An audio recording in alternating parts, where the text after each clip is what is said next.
This is the Stockwell Roueche Show, giving you real-time information you need to make educated decisions about buying and selling in the world-renowned Twin Cities.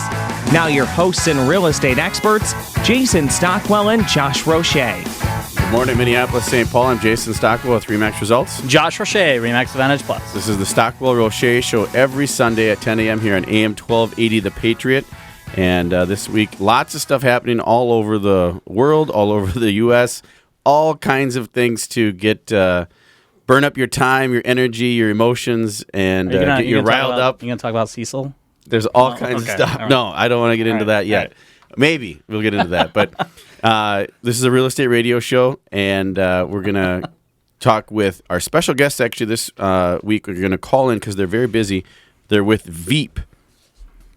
And Veep stands for Volunteers Enlisted to Assist People. They're located in Bloomington, and they have an awesome event going on right now, which is to help out.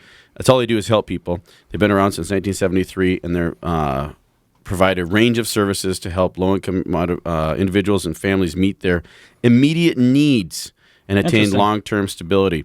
So they serve Bloomington, Edina, Richfield, and portions of South Minneapolis, and they have a lot of volunteers for their service. So it's a really, really, really cool and good thing, especially with school coming back on and all the demands on the parents and the finances and stuff for the school needs for the children. So they're going to be on later on in the show on the second segment. But first, a lot going on in the market. And so let's talk about... and Jason Light with Envoy Mortgage is ours. So Veep is our call-in guest. We have our other special guest, Jason Light with Envoy Mortgage. And me and Josh are going to be talking about an array of things, so you definitely want to tune in for the rest of the show when we get into all kinds of other cool topics. But first, a mortgage update and market update. Sure. Well, thanks for having me. Basically, there's not a whole lot going on in the mortgage world, meaning it's been very stable, very low in volatility. I was looking back over the last several months. And imagine, if you will, you got a gas gauge, right? That measures your volatility. It literally all year has been at the quarter point or low, meaning it's stable. So not a whole lot of activity. Jobless claims are the lowest they've been since the 1970s, so that's a good thing. And that's just every indicator there is that is pointing towards the Fed's increasing a rate policy. Right. So keep hearing that. They're going to increase it. Yeah. If there's good news, I heard they didn't increase it, right? No, they just did not increase the rates. It's been the trend all year. But if there's good news There's always talk, in income and jobs, then I'm pretty much, Elliot Eisenberg says they're pretty much a guarantee. Didn't he say when things are good, in September? When things are good, interest rates go up. When things are bad, we they have stay two low. good reports, and especially if it's in jobs and in income growth, they're going to increase the rate. And the dollar is strong, but oil prices are low. So it's just, and then you have all the international festivities. Right. Yeah, Greece. We talk about that. Yeah, and there's all kinds of stuff going on in the world. From a standpoint, Elliot Eisenberg just said here, this is a little bit interesting here, and maybe this will tie into some other statistics that are going on locally. Josh, maybe you want to stay those first about what's happening in our local market. Locally, I know the Minnesota Dream Finder team is the team that I run up in the northern suburbs. We're super busy. I think we've put on 7 to 10 new listings in the last month. And the statistics show that. I know your team's busy. I've kind of seen what the numbers you guys are putting together over there with the Stockwell team.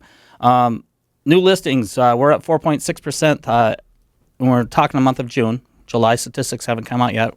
But for the month of June, we're seeing an increase of 4.6% in new listings on the market.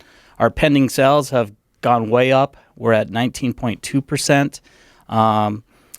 Closed sales were up 22.0%. So we're up 22% on new closed sales for the month of June, too, from where we were at last year in June. Days on the market, we're seeing houses staying on the market for less time than they were last year. 66 days, average days on the market until the sell. And then our sale prices. We're seeing great things on our median sale prices. We're at our median sale price for the month of June was $22,900. So $229,900 was our median sales price. Nice. That's good. That's a good improvement. Imagine if a lot of the rental market is booming. It's been increasing. Rates have gone up. They're building apartments left and right still all over, especially if you're in or close to Minneapolis or St. Paul. Imagine if I think with some of those 10-mile renters, radius right there, or 5-10-mile radius in Minneapolis, you're seeing that. Apartments, or they're building them all over. But imagine if a lot of those renters were, instead of renting, buying, how those statistics would even be more. It's ridiculous, right? Staggered. I mean, a market's already good, and you see the pending sales up, but those would be skyrocketing if more renters would be buying. Elliot Eisenberg says in his blog, in 1965, the U.S. home ownership rate was 63% in 65 and rose to 65.6 in 1980. Home ownership then fell and had held steady at 64% in 84 through 94 for 10 years. Then it began a rise and a peak of 69% of home ownership rate in 04. It has since collapsed to 63.5. So he says demographics aside, home ownership is for at most 65.5% of the population. Above that, a bubble. If it goes above that, he claims, very bold statement, that it's an automatic bubble when you get too many people that are owning a home. So not everybody's meant to own a home, but we're seeing an increase, even though millennials are waiting to buy, we're seeing an increase in home ownership. And we've had previous shows where we've talked about condo conversions. Back before the market crash, everybody was trying to build condos. And now we're seeing that flip. We're seeing those condos turn into rental properties. They're switching it from a condo for using that condo for a property that you can actually sell and buy, to now they're becoming rentals because the rental rates are so high. Yes. And we're seeing a lot of people trying to profit off the rentals now. You go downtown Minneapolis right now and you try to find condos where they were at even 3 years ago. There was a lot more condos on the market than they are today because of that transition of everybody wanting to move the condos into a renter's market. Ironically enough, condos are one of the most difficult pieces of real estate to get lending on, too. And that trend of renting basically puts it into a category. If there's too much of that, Fannie Mae, Freddie Mac, and even FHA, they won't approve them. So you have to find a different source of lending to do that. So, the condo market, the market's back overall, Jason, but the condo market is still a pain in the butt to lend on, is what you're saying. It is. Yeah, it's a tough nail to take. And you don't know. You have to get a condo questionnaire, and they look at everything from association dues being behind. If one owner owns more than a certain percentage of the whole association, and then how many of are rented versus is this owned? Potentially a good thing that they're actually doing the due diligence now in the condos, and they should have been doing that before the bubble burst? Or is this something that is over the top, asking too much information for these condos? Or I look at it as they're probably doing their due diligence because they got burned so badly that they're saying, hey, these are the steps we have to take to ensure that we're going to do a loan on this condo, right? Yeah, I believe it's swung too much, though, because there's so many condos that I'm seeing that are, the demographic that is owning them, you're not going to have a default rate on it. Good income and good debt to income and from a risk standpoint, I'd high be credit score, all day really? long. So it definitely has swung, and it's unpredictable. We don't know going into it. So for you out there listening, if you, a loved one or a family member is looking to buy a condo, you can do it. Just make sure you're working with good people. And the other thing, a tip for you is, it's not normally when you're buying a house, the house doesn't have to get qualified very much from the lender, other than the appraisal and collateral. Right. But you are looked under a microscope and qualified very, very thoroughly. Now, when you're buying a condo, there's two of you: the condo itself and the building and the association and all that, and you. So it's basically a double approval on both. Not only that, though, like insurance protection policies, FHA. You've got to meet a certain requirement for that to be that whole condo conversion, that management, the association to be approved for FHA financing. That's what I'm speaking to. And and Fannie Mae, believe it or not, is even worse.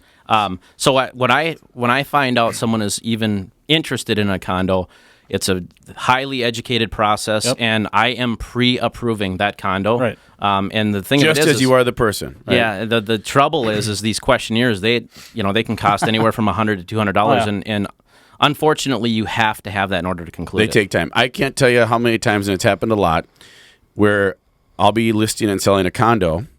The loan officer or the buyer with the loan officer on the other end, the loan officer, I don't know if they're just not willing to put out the money to do the questionnaire, or if the company isn't, or if they're waiting.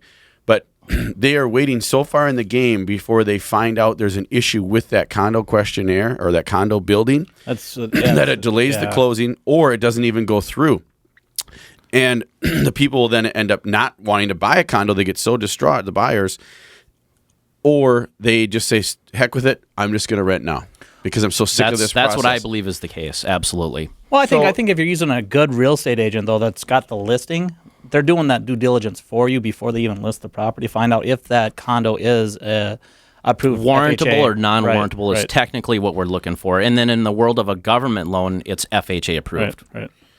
FHA approved. So, but the lender, even if the agent is, even if I go in and say, yeah, this is FHA approved based on the data that I can go on and search on the website, the lender still has to do, because the real estate agents, we don't do the questionnaire on the listing, right? You still have to do the questionnaire. Okay. Yep, and sometimes those take 2 weeks to get back. And so that depends upon the association. Yep. And a lot of them are the association and the managers. They want this too. They want money, but they're also overloaded, overworked, stressed, and sometimes aren't timely in getting back to you, and they may not understand the demands or the timelines of the actual buyer, or they may not care, frankly. Sometimes is what I see. There's some pushback or some attitude that they don't say, well, this is our timeline, and whenever we get to it, we get to it, right? It definitely can be an art to get those to come through. It's a chess game every time, and Really? I mean, you are not only is the turn time 2 weeks to get that back, but then just dealing with the pushback. Absolutely. Yep. So if you're buying a condo, call us, call Jason. Make sure that you work with someone who does the due diligence up front and knows what they're doing. There's a reason why there's very little, I shouldn't say no, but very little new construction in condos right now, because they're so difficult to sell. Not only the rules for the warranty that the developer has to deal with, but the financing requirement. So they're doing apartments instead, right? Because it's easy money, less risk, and it's going to rent. So that's good information. So call in 651-400-0773, 651-400-0773. We do have a question from someone who called last week that we'll discuss next segment. And we'll also talk with Veep Patty Schultz. She's the advancement director. She'll be on after break with Veep Volunteers Enlisted to Assist People. And it's a great, great cause, especially with all the hustle and bustle coming here as summer winds down and school gets ready to start. Believe it or not, school is going to be coming up soon. We'll be back soon. I'm Jason Stockwell with RE/MAX Results. Josh Roueche, RE/MAX Advantage Plus. And you could be there with me, but I just want to be a ghost when you see every... We've all probably had some wonder years in our lifetime. I love that show and song. I'm Jason Stockwell. I was thinking Forrest Gump. Oh, that too. I'm Jason Stockwell with RE/MAX Results. Josh Roueche, RE/MAX Advantage Plus. You're listening to the Stockwell Roueche Show every Sunday, 10 a.m. Here on AM 1280 The Patriot. We have our guest, Patty Schultz. Hello, Patty. How you doing? Hi, I'm great. She's calling in today. Patty's very busy because you have a lot going on. She is the advancement director of Veep, Volunteers Enlisted to Assist People. And thanks so much for the time and taking the time today. I know you're very busy with your back-to-school event and all kinds of other things that you guys are doing. But Patty, why don't you just share a little bit about yourself and Veep? Well, I'd love to do that. Thank you. Great. So yes, I'm the advancement director here at Veep. I've been here about 3.5 years, and my main role is to secure financial and in-kind donations to support our programs. And Veep, Volunteers Enlisted to Assist People, was founded in 1973 by some residents of Richfield that were very concerned about the deteriorating living condition of seniors in their community. So they banded together to provide support. So since then, we've grown to serve residents of Edina, Bloomington, Richfield, and part of South Minneapolis, primarily through volunteer efforts. We have 4 programs. We're most known for our food program. We operate the largest food shelf in the state of Minnesota. But we also have a transportation program that gets seniors to critical medical appointments and to the grocery store. We have a social services program where we can help people with develop their plan to regain financial stability and provide some housing assistance occasionally or energy assistance. And then we have our children and youth programs. And right now we're kicking off our back-to-school drive. So All awesome things. So founded in 73 from a group in Richfield to help seniors with deteriorating living conditions for seniors. Is that right? Right. That's awesome right. story. Yeah. And it's been, and to see a charitable organization or a group like Veep and with the community involvement and to last that long. I mean, that's a long time since 1973 that you guys have been. It is a long time in the world of nonprofits, 42 years. Yes. But it's really, our mission is neighbors serving neighbors in need, and it's by virtue of this community and the people that step forward to help their low income neighbors that we have been able to continue this long. Nice. That is awesome. That is really, really good info. So you do transportation services, which I think is great, and the food shelf. So real quick before we get into the back to school, where's the food shelf located, and who do you serve, and how can people help with that? Yeah, well, we're right in the heart of Bloomington. We're right on 96th and Lyndale, basically. We're on Aldrich. But we serve low-income families, people living up to 200% of the federal poverty guidelines. So that means for a family of four, we're looking at top end of our the folks we serve they're making $44,000 a year. But 67% of our clients are making $1,200 a month or less. Mm-hmm. So they're really, really on the edge, and they need help putting food on the table for their families. So Again, our service area is Bloomington, Edina, Richfield, and part of South Minneapolis. People must prove their residency, so they come in with a driver's license or a piece of official mail, like a utility bill, yep, to show their residency, and then they must provide ID for every member of their household because they get a certain amount of food based on the number of people in their household. So we ask them to provide identification for that, and then do some income verification, and then they can shop in the pantry we don't pre-pack it. People choose the items that they know their family can use. And we really focus on having fresh and healthy foods available for our clients. So we have an excellent relationship with the local farmers markets, and there are several community gardens. We have businesses and churches in the area that have gardens where they donate the produce to us.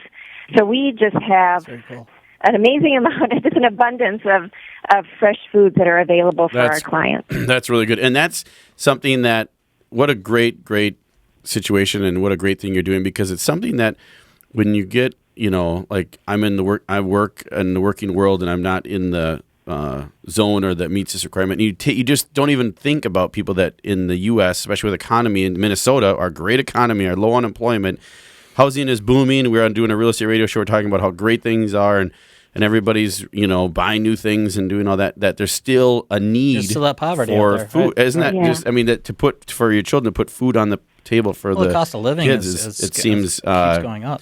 It seems like that should be not an issue. Is what I'm thinking. Well, but you're absolutely right. And the reality is that we do have a thriving hospitality industry in our community, and so we have lots of jobs. There are lots of jobs.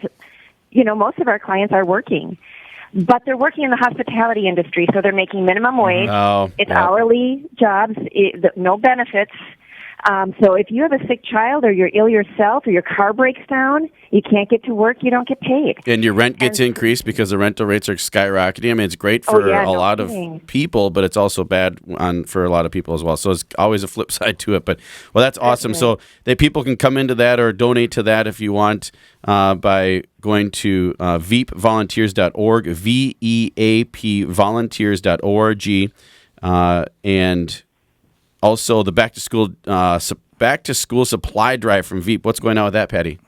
Oh, this is a great program. When you start the school year off, everyone goes and they get the list from the teacher of the 50 items you must bring, right?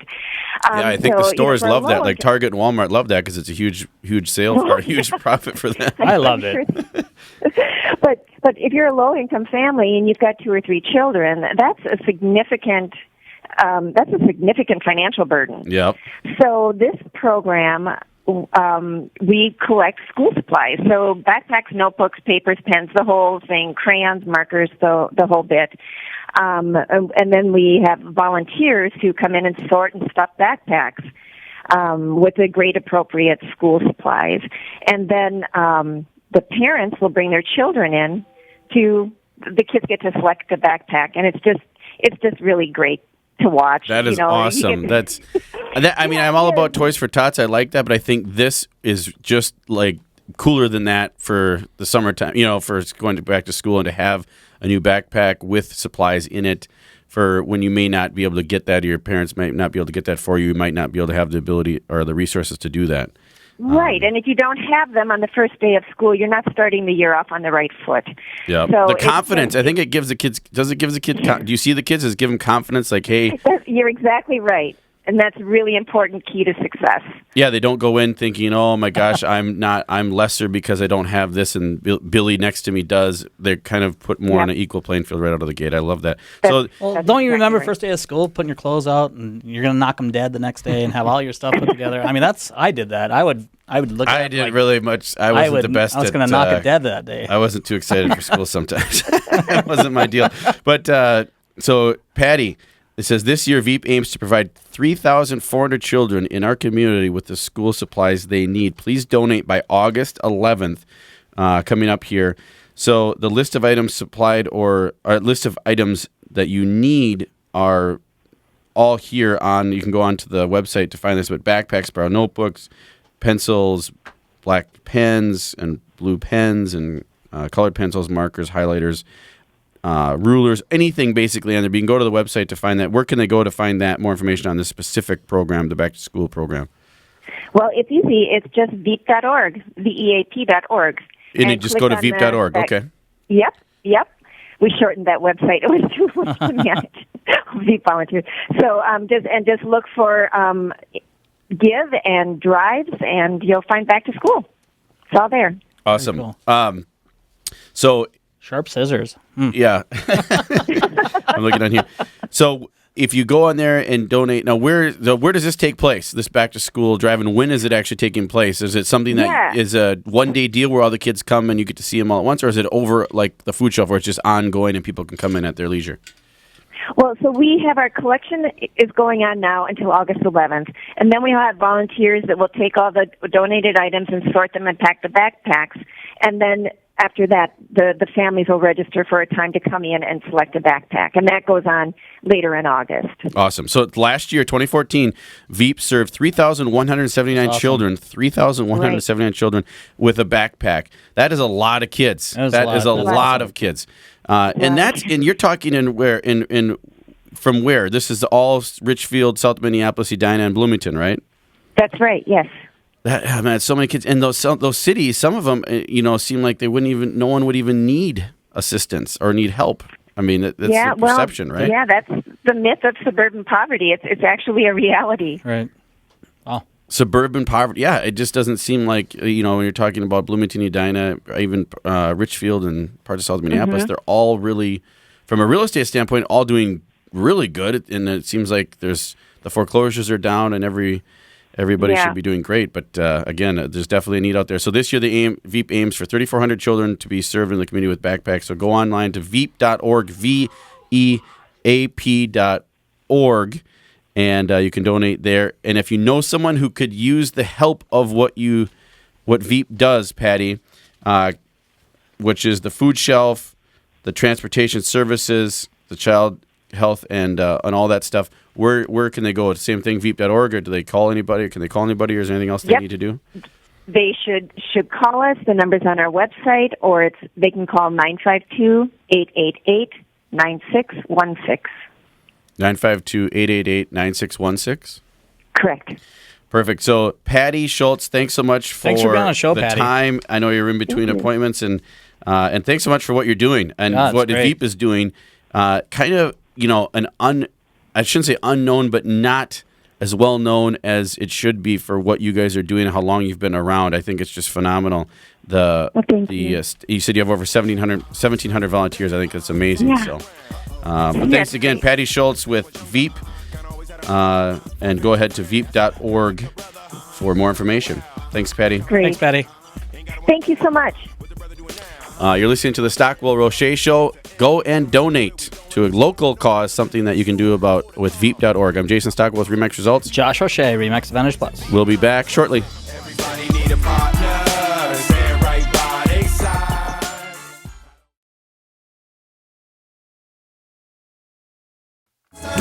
Talk see. Oh, what's going on? What's going on? What's going on? Welcome back to the Stockwell Roueche Show. I'm Jason Stockwell with Remax Results. Josh Roueche, Remax Advantage Plus. We have Jason Light with Envoy Mortgage in studio with us. We're talking real estate. We actually had a special guest just on the last segment, Patty Schultz. That was great. With Veep, which has a back-to-school drive for backpack donations, and they need donations, and they also help low-income Richfield, Edina, South Minneapolis, and Bloomington, which is phenomenal. They've been around since 1973, and they're doing great things. So before we go more into real estate, one thing I wanted to share that might tie in a little bit with Veep is it's so easy in today's world with Facebook and social media. I mean, I'm guilty of this all the time, and people do this all the time, to get on there and get sucked in and be on it, just like the news, no matter what political side you follow or what news you watch or whatever it is. You know, I don't know if it's because we like to know what's going on overall and feel like we're not left out with our peers, or if it's because we like to see bad things happening to people, and that seems to be what the news does. Or we're sucked in and we can dive into a story and get consumed in it and get so emotional about something, and it's that we have little to no control over. And it really does not do you personally or your family or friends or your coworkers good to be addicted or to be over the top involved in that and to be emotionally involved. I see the type of dialogue. Before Facebook, I didn't have Facebook. We didn't have cell phones when I was growing up. And the type of dialogue when people are commenting on a hot topic and the way that the F-bomb is thrown out and just total disrespect and there's no personal attack. So you can do just anything you want, say anything you want about someone, and you don't feel connected. I don't think people would be saying that if they were in an actual dialogue on the phone or in person with people. So do yourself a favor. Help yourself. Take away, release emotionally a little bit, and help yourself by doing something good for yourself that will improve yourself, whether it's going and helping or being with your family more, or helping out with work and improving your economic status or your work environment, or help with Veep and donate to causes or volunteer time. That will serve more than getting on emotionally charged, because that's what the media does. All the news outlets and Facebook is they try to get a huge fight going on because that's what people want to see. And you know, if you want to see that, go watch UFC fighting or do something like that. But the point of it is it just drains you emotionally, and it's not going to do much for you. You can do so much more by actually putting effort in yourself instead of slamming someone or swearing at someone on a post on Facebook. It doesn't do any good. It doesn't make you look good. Especially, I'm watching it from a professional standpoint with other professionals in the industry.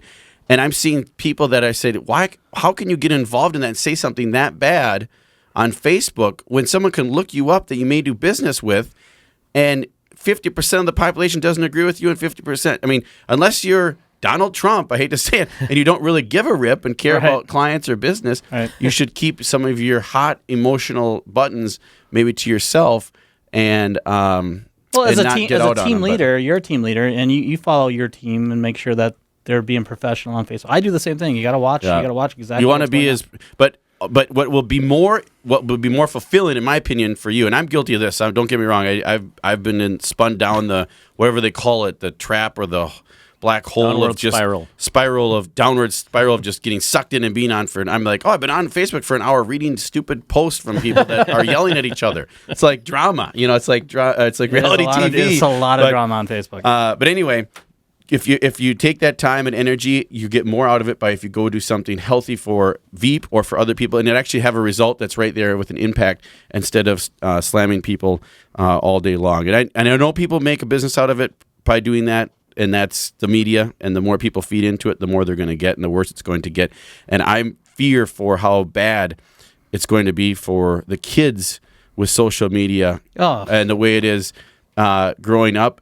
And also about how bad the elections are going to be and how bad everything's going to get, where people are so mean to each other that if there was more, if you treated Facebook like you're talking to someone on the phone or person to person, face to face, it'd be much more cordial, much more respectful. Of course, you still have disagreements, but it might not go to the blows or the threats that it does now. And that's in lieu of all the crap going on in the world right now. More and more anger and vain just across the board. I mean, you got all kinds of things going on. But anyway, it's a long side note. Oh, boy, we could talk about this forever. Help out, you know that, right? help out Veep. They're a wonderful organization, and they help people that are truly in need.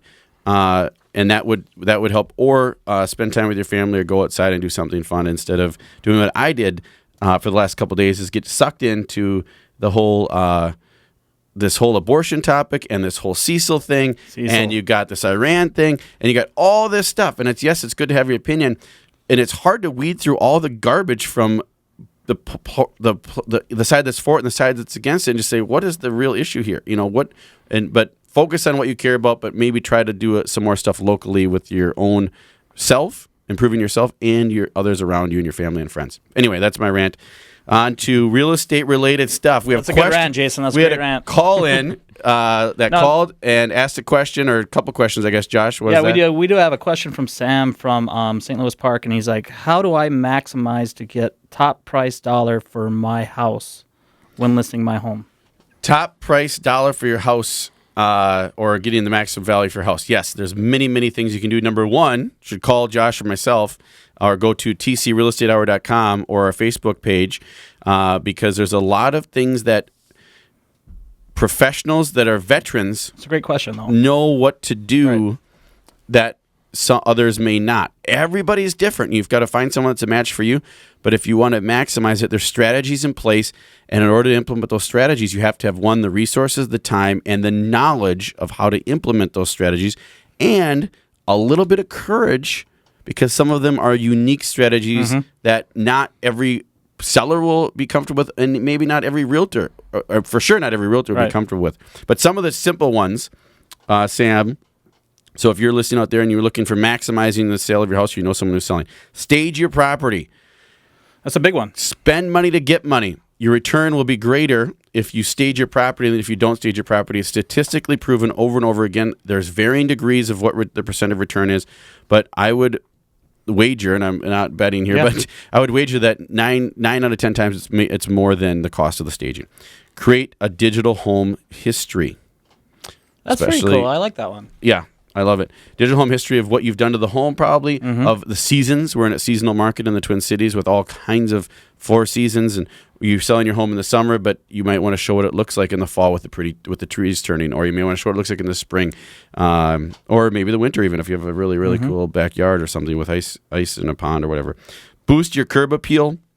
It's one simple tip: get a power washer or rent one, or go to your neighbor that has one. Clean that siding. Yeah, that siding's. Your siding, but also make your curb, if you have a curb, look the cleanest. Sidewalks, and your sidewalk, and your sidewalk, and your driveway, so that it and then do the edging around the grass right now. Sure. So everything's trimmed, clean. That first impression, everybody says the house, but that is so critical. Those little details. Some people say God is in the details. Some people say the devil is in the details. No matter what side you take, the details matter on both sides, right? So those little details on your curb appeal, flowers and pots and plants, and just keeping things trimmed and your gutters clean and little stuff like that. Upgrade your kitchen if you want to maximize kitchens. Everybody says kitchens and baths sell. I believe kitchens sell as a more heavyweight than the baths. Baths are great if you can do it too, but your kitchen is the number one focal point. Everybody male, woman, it seems like, doesn't, or every race, every gender, every orientation loves kitchens. That's where we focus. We eat 3 times a day. We're told to anyway. Some of us eat more. 5 times a day, maybe, like me. But we spend time there. That's what we want to do. I get asked all the time too when I'm talking to people. I'm looking to sell. What do you think about remodeling? And that's one of the questions we get too. Do I need to tear up my carpet? Do I need to do this? What can I do? Paint also. The last tip: paint. Cheapest way to make a house look new. It's like getting a haircut at Cost Cutters or Great Clips for $10 or $12 or whatever it costs now.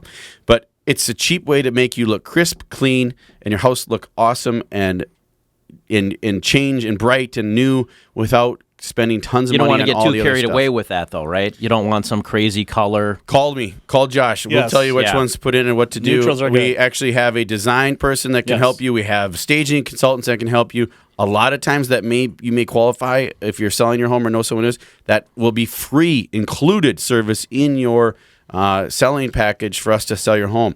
That's one thing you want to do is call us 651-400-0773 or go to tcrealestatehour.com or the Stockwell Roueche Show on Facebook. You'll see that on there. But those are some great, great tips.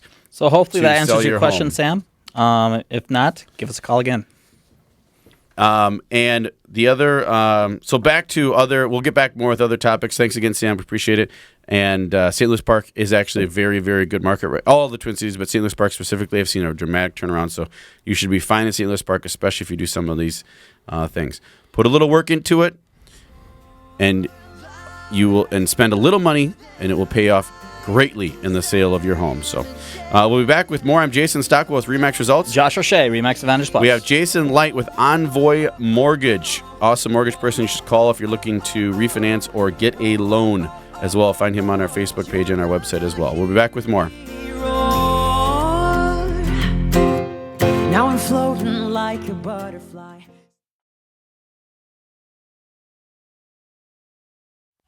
Cause this city is my city, and I love it, and I love it. I could sing that about Minneapolis and St. Paul and the Twin Cities. I love it. Welcome back to the Stockwell Roueche Show. I'm Jason Stockwell with RE/MAX Results. Josh Roueche, RE/MAX Advantage Plus.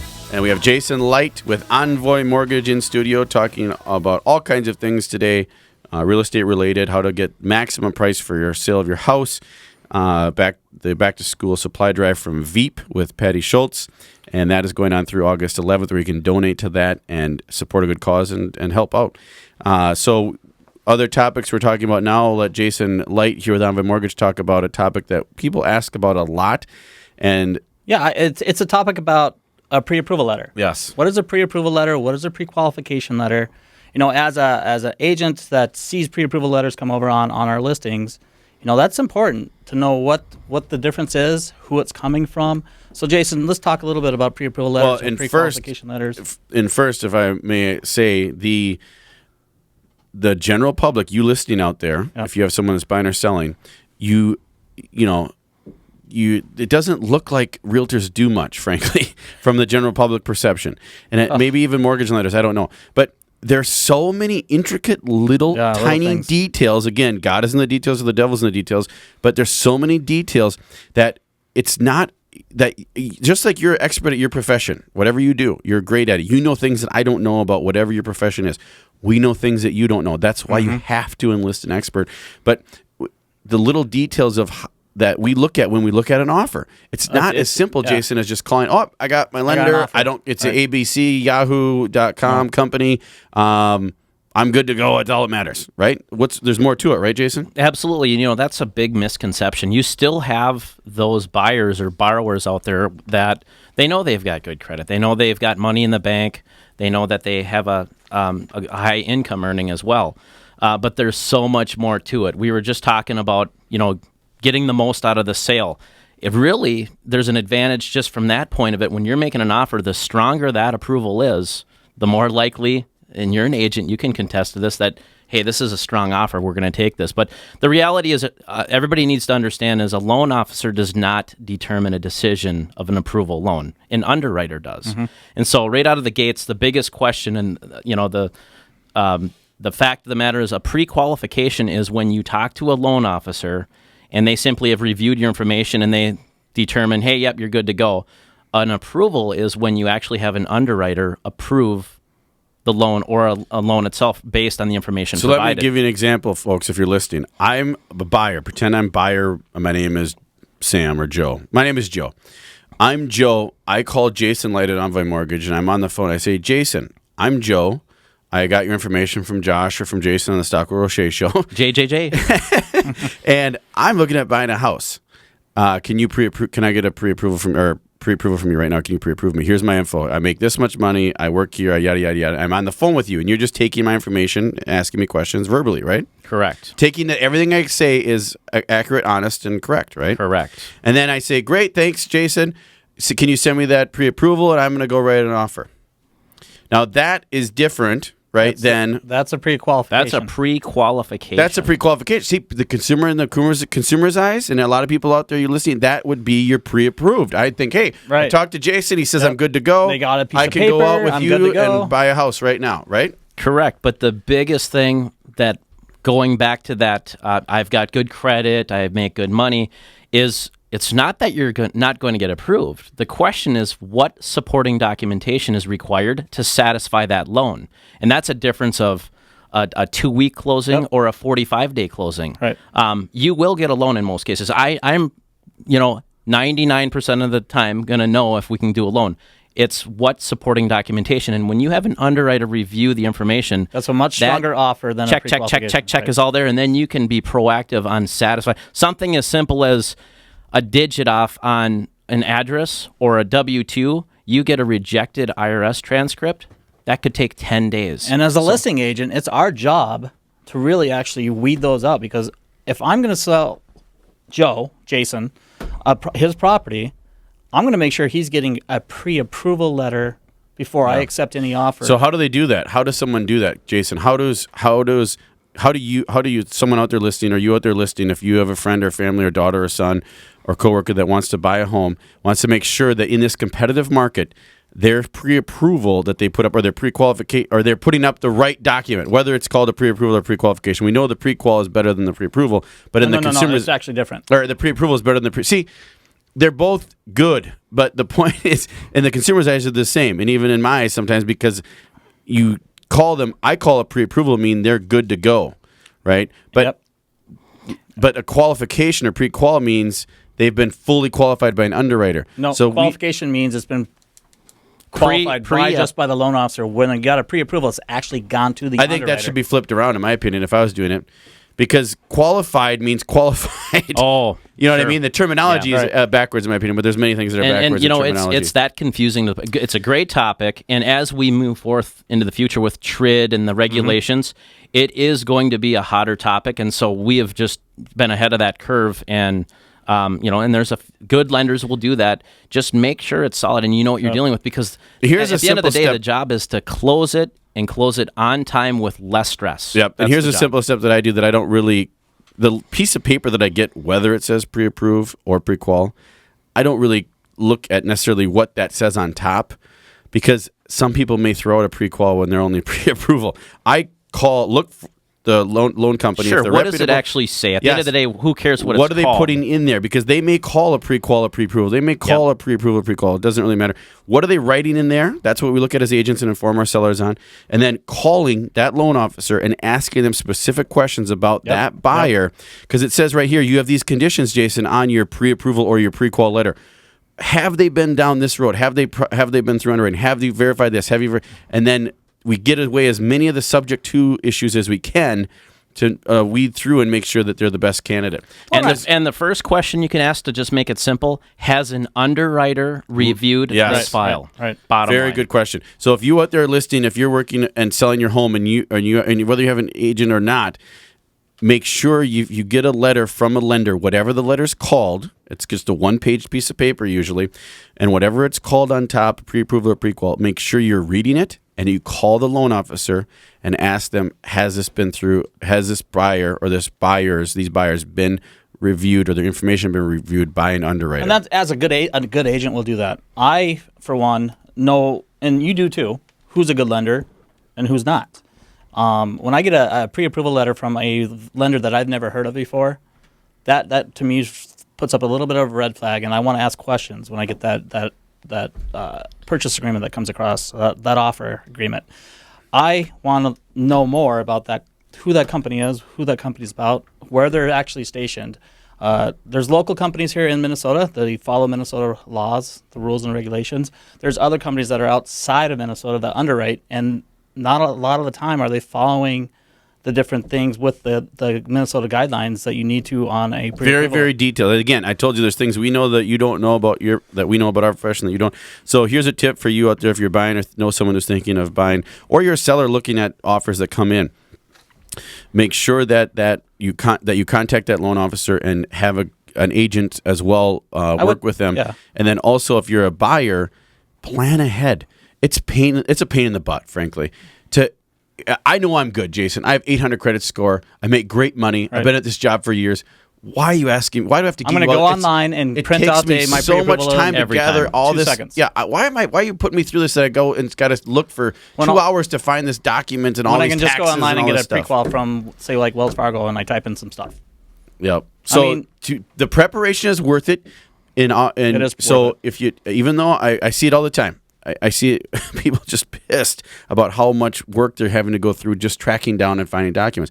But that time, energy, effort that you're doing to do that will get you the pre-approval, that's the correct word, that you need, and that will get your offer set apart many times than someone who's not. If you're working with a strong lender, that gives you some weight when you're actually submitting multiple offers. Right. I can close this in 2 weeks. Right. I had a cash buyer just lose out to a pre-approved buyer over a cash offer, so it can happen.